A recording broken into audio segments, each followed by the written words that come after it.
Hello student, standard 11th English medium, chapter number 7। Last lecture में हमने बात की थी कि हमारा जो कमांड हम यूज़ करते हैं उसके अंदर अगर हमको कोई लाइन या फिर कोई बहुत सारी लाइंस कॉपी करनी हो और उसको पेस्ट करना हो तो हम कौन सा कमांड यूज़ करेंगे। ठीक है, सो सिंगल लाइन कॉपी करने के लिए WY, n लाइंस तक कॉपी करने के लिए NYY एंड पेस्ट करने के लिए P।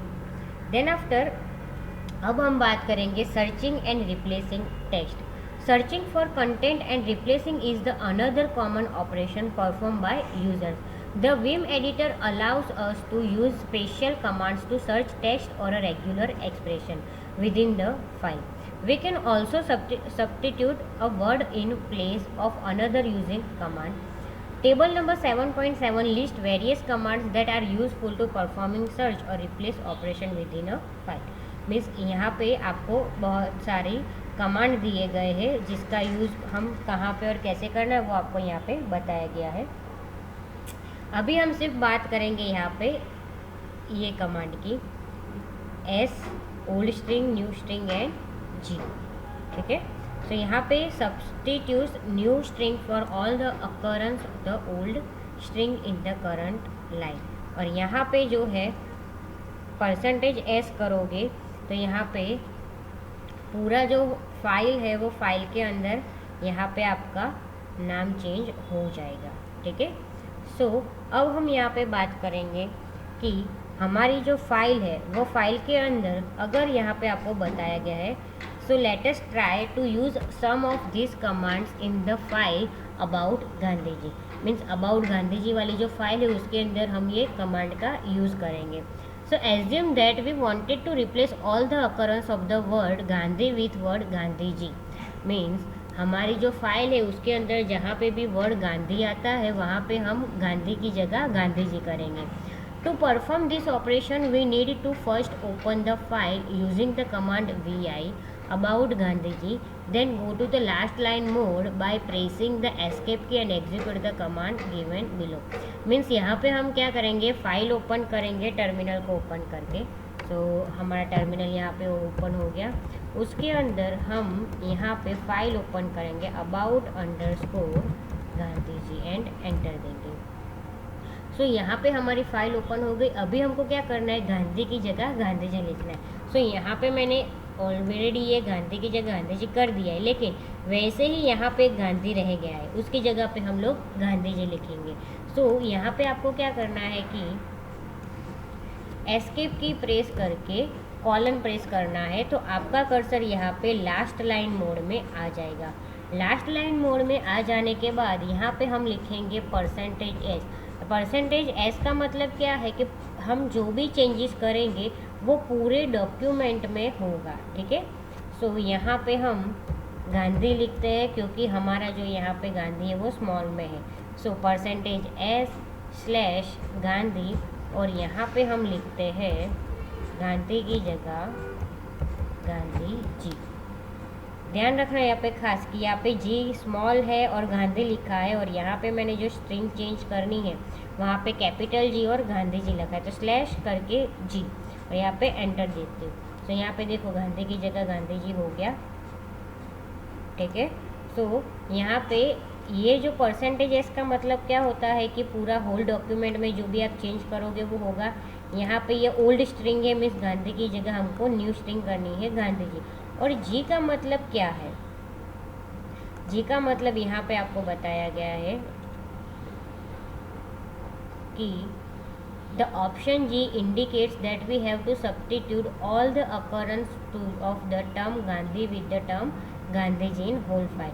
मीन्स पूरी जो फाइल है उसके अंदर गांधी की जगह गांधी जी करना है, इसलिए हमने यहाँ पे जी कमांड का यूज़ किया है।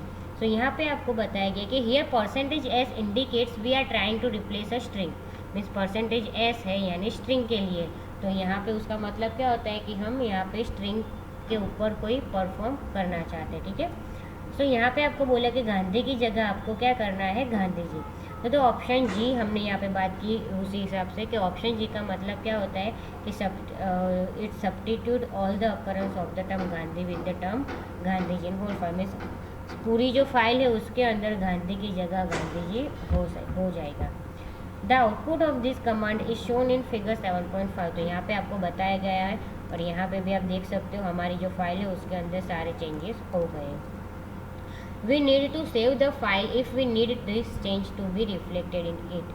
If we quit without saving, then the changes will not be reflected in the file. Means हमने जो ये चेंज किया है, ठीक है, तो अगर हमको वो सेव करना है तो हम एस्केप की करके कॉलन करके WQ करके फाइल को सेव कर देंगे तो आपकी फ़ाइल सेव हो जाएगी। और अगर वो आप सेव नहीं करते हैं, डायरेक्टली आप फाइल को क्विट कर देते हैं, तो उसका मतलब क्या है कि आपने जो चेंजेस किए हैं ओल्ड स्ट्रिंग की जगह पे न्यू स्ट्रिंग, तो वो वहाँ पे आएगा नहीं, वहाँ पे आप जब दूसरी बार फाइल ओपन करोगे तो वो नहीं बताएगा। Then after executing Linux command through Vim, means Linux के कुछ कमांड है जो हम विम एडिटर के थ्रू यूज़ करेंगे। So it is possible to execute the Linux command from within the Vim editor.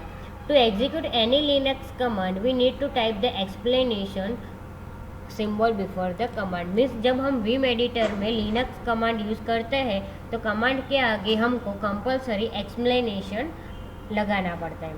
सो यहाँ को आपको एग्जांपल दिया गया कि विम एडिटर ओपन करना है, ठीक है, VI कमांड के थ्रू।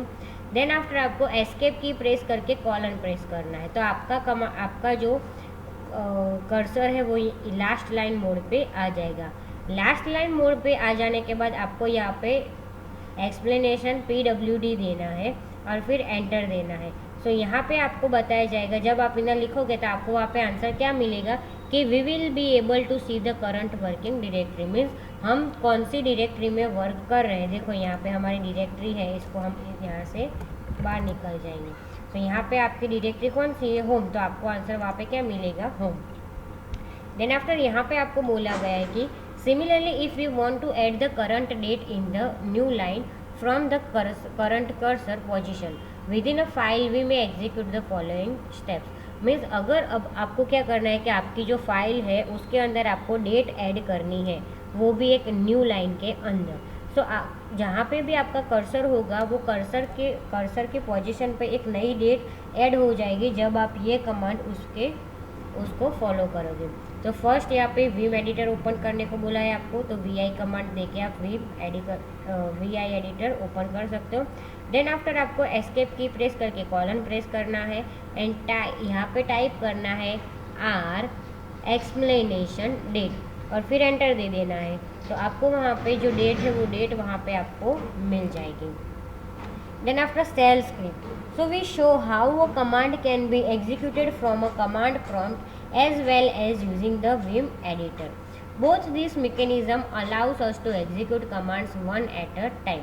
मीन्स जो Vim एडिटर है उसके अंदर जो हम कमांड यूज़ करते हैं वो कमांड हम एट अ टाइम एक ही कमांड यूज़ कर सकते हैं। So a shell script allows us to execute more than one command at one go in a better way. Means shell script में क्या होता है कि शेल स्क्रिप्ट में आप एक से ज़्यादा कमांड एग्जीक्यूट कर सकते हो और वो भी अच्छे वे से। Thus, instead of spending time in typing the commands on the prompt every time a task needs to be performed, we can create a shell script and execute the given set of commands by typing a single line command.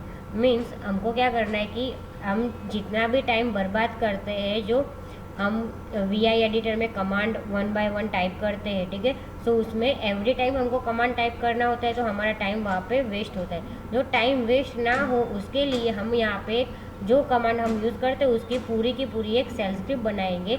तो जब भी हम उसको use करेंगे तो पूरी shell script हम वहाँ पे ओपन कर सकते हैं, ठीक है।